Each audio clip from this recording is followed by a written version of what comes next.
حضرت ام ایمن کہتی ہے میں نے اسے ہاتھ لگایا تو میرے وجود سے بھی خوشبو آنے لگی، میرا جسم مہکنے لگا۔ حضرت ام ایمن کہتی ہیں میں باہر جا کے نکال کے دکھاؤ کسی حدیث سے کہ رسول پاک نے فرمایا ہو میرا پخانہ پی جانا، میرا خون پی جانا، ہم وہ والا پیار کریں گے جو نبی پاک نے کہا ہے۔ حضور نے کہا ہے بچے کو کار لے کے دو، کیوں لے کے دیتے ہو؟ نبی پاک نے کہا ہے کہ بیگم صاحبہ کو 10 لاکھ روپے کا زیور لے کے دو، کیوں لے کے دیتے ہو؟ وہ والا پیار کریں گے جو حضور نے کہا ہے۔ او بھائی دنیا داری کا معاملہ آتا ہے، تو کوئی سوال جواب نہیں کرتا، وہ والا پیار کروں گا جو حضور نے ارشاد کیا ہے۔ حضرت ام ایمن باہر گئیں، نبی پاک کا پیشاب مبارک پی گئیں، واپس آئیں تو حضور نے فرمایا اماں کہاں رکھا ہے؟ کہنے لگی محبوبہ وہاں رکھا ہے، کسی کی نظر نہیں پڑے گی۔ حضور نے فرمایا پی گئی ہو؟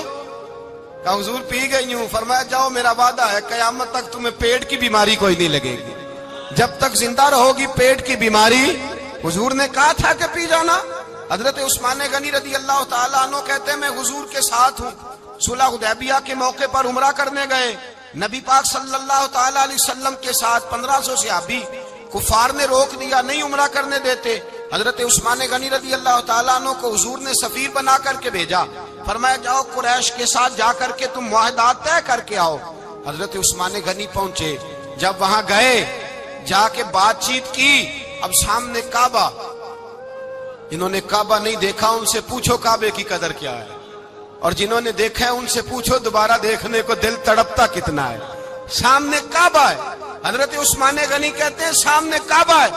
قریش مکہ کہنے لگے عثمان تم چاہو تو طواف کر لو، تم چاہو تو صحیح کر لو، تم چاہو تو حجر اسود کا بوسہ لے لو، پر ہم رسول اللہ صلی اللہ علیہ وسلم کو طواف نہیں کرنے دیں گے، وہ اگلے سال کریں گے۔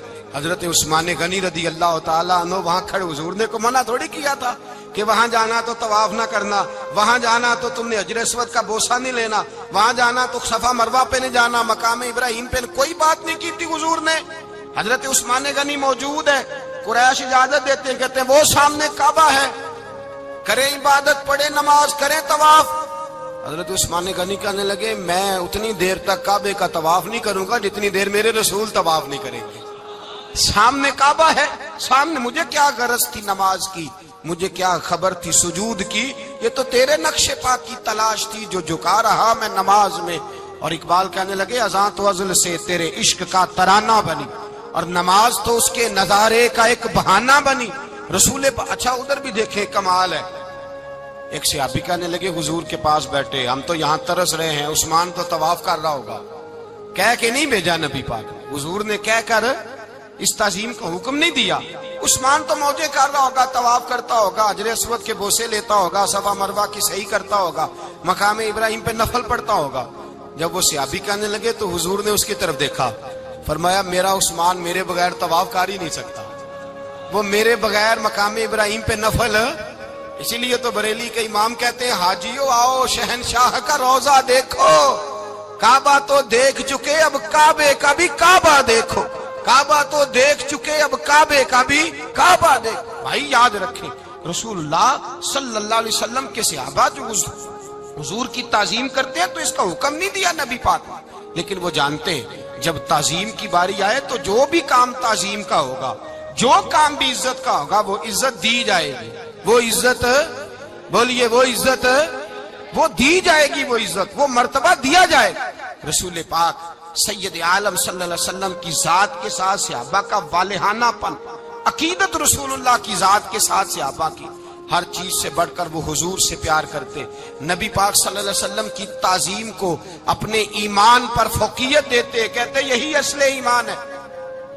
ایک صحابی حضور علیہ الصلوۃ والسلام کی گھوڑے کو کجاوا باندھا کرتے تھے، کاٹھی ڈالتے تھے، حضور نے کہیں نہیں کہا کہ وضو کر کے ڈالنا، غسل کر کے ڈالنا، کہیں نہیں کہا۔ رسول پاک صلی اللہ علیہ وسلم رات کو کہہ دیتے کہ صبح جانا ہے تو گھوڑا تیار کر دینا، اونٹ تیار کر دینا۔ ایک دن اللہ کے محبوب سویرے اٹھے، گھوڑا تیار تھا، حضور بیٹھے تشریف لے گئے۔ جب تشریف لے گئے نبی پاک صلی اللہ علیہ وسلم تو حضور واپس آئے تو بلایا، ان سے ابھی کا نام تھا حضرت اسلہ بن شریک، ان کو بلا کے حضور نے فرمایا یار آج کجاوا تو نے نہیں باندھا۔ وہ رونے لگے، کہنے لگے محبوبہ اس کا مطلب ہے میرا باندھنا آپ کو پسند آتا ہے، اس کا مطلب ہے میری خدمت قبول ہے۔ فرمایا تو نے نہیں باندھا؟ یا رسول اللہ نہیں۔ فرمایا کیوں نہیں باندھا؟